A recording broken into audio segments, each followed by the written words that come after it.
அனைவருக்கும் என் அன்பு வணக்கம். அரசியலில் கருத்து வேறுபாடுகள், பகைமைகள், எதிர்நிலைகள் எல்லாம் இருக்கலாம். ஆனால் அவை கொள்கை சார்ந்த, கருத்து சார்ந்த எதிர்நிலையாக இருக்க வேண்டுமே தவிர தனி மனித உறவு சார்ந்த பகையாக மாறிவிடக்கூடாது. அது நாகரிகமும் இல்லை. தனிப்பட்ட முறையில் யாரும் யாரோடும் பகை கொள்ள வேண்டிய தேவையில்லை.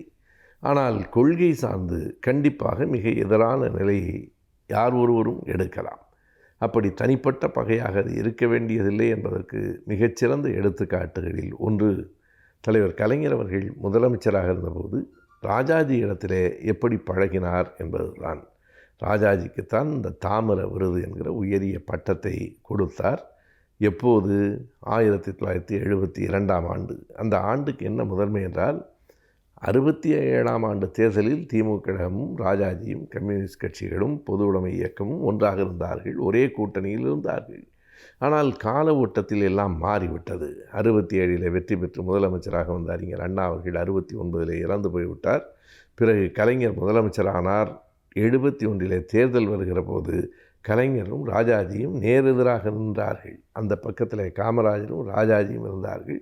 கலைஞர் எதிர் திசையில் இருந்தார். மிக கடுமையான ஒரு போட்டி நடைபெற்றது.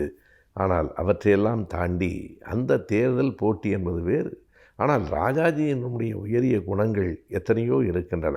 அவருடைய தியாகம் இருக்கிறது. எனவே மிக கவனமாக 1972 அக்டோபர் 2ஆம் தேதி, அதாவது காந்தியார் பிறந்த நாளில் அந்த தாமிரப்பட்டயம் வழங்கப்படுகிற போது ராஜாஜி அவர்களால் அதனை வந்து பெற்றுக்கொள்ள முடியவில்லை. ராஜாஜி ஒரு கடிதம் எழுதுகிறார் முதலமைச்சருக்கு, யார் மூலமாவது கொடுத்து விடுங்கள், என்னால் வர முடியாது.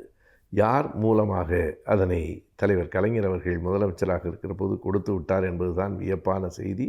மறுநாள் அவரே அந்த தாமிர பத்திரம், அந்த பட்டயத்தையும் பூக்களையும் பழங்களையும் எடுத்துக்கொண்டு ராஜாஜி அவர்களின் வீட்டுக்கு போய் அந்த மாலையை அணிவித்து பழங்களை கொடுத்து அந்த விருதையும் கொடுத்த போது ராஜாஜி சொன்னார், மிக பெருந்தன்மையான, பாராட்டப்பட வேண்டிய குணம் என் ஆசீர்வாதம்.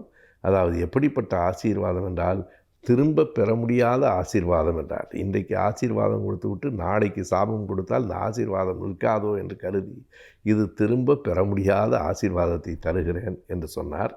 அதற்கு பின்னால் தலைவர் கலைஞர் அவர்கள் அவருடைய மகன் அழகிரியின் திருமணத்தை ஒட்டி ராஜாஜி அவர்கள் வீட்டுக்கு சென்றபோது அவர் சொன்னார், என்னால் வர முடியாது. கலைஞர், எனக்கு தெரியும், நான் அழைப்பு கொடுப்பதற்காக மட்டும் வரவில்லை, உங்களை பார்த்துவிட்டு போவதற்காகவும் வந்தேன் என்று கலைஞரும் நாவலர் நெடுஞ்செழியன் அவர்களும் அவருடைய வீட்டுக்கு போனார்கள். இது நடந்தது 1972 டிசம்பர் 20ஆம் தேதிக்கு பிறகு. அடுத்த ஓரிரு நாள்களில் செய்தி வந்தது, ராஜாஜி அவர்கள் மறைந்து விட்டார் என்று. அவருக்கு எல்லா விதமான மரியாதையும் அந்த இறுதி ஊர்வலத்திலே கொடுக்க வேண்டும் என்று கருதிய கலைஞர் மக்களின் பார்வைக்கு அவர் உடலை வைத்திருந்தார்.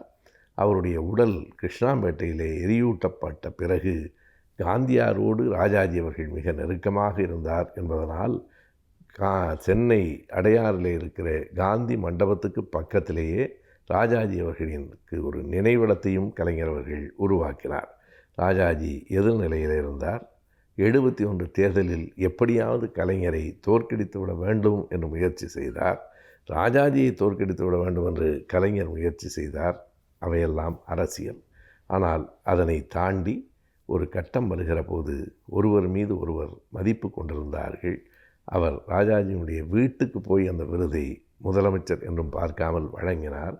இறந்து போன போது அவருக்கான எல்லா மதிப்பையும் கொடுக்க வேண்டும் என்று நினைத்தார். இதிலிருந்து நாம் ஒவ்வொருவரும், அரசியலில் இருக்கிற எல்லோரும் கற்றுக்கொள்ள வேண்டிய பாடம், அரசியல் கருத்து வேறுபாடு என்பது வேறு, அது நாகரிகமானது. தனிப்பட்ட பகை என்பது வேறு, அது அநாகரிகமானது.